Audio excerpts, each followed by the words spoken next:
Hi guys, welcome back to our channel Financeable.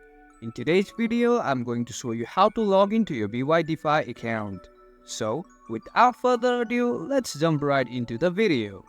Firstly, make sure that you have a stable internet connection.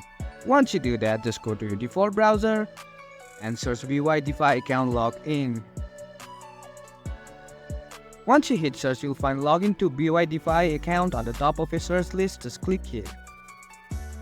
Now, as you can see, you are already redirected to the login portal. You can either log in with your email, your mobile, or scan with your QR code. In case you forgot your password, you can click here and reset it. If not, then just log in. That's it for today, guys. If you find this video helpful, then don't forget to give thumbs up.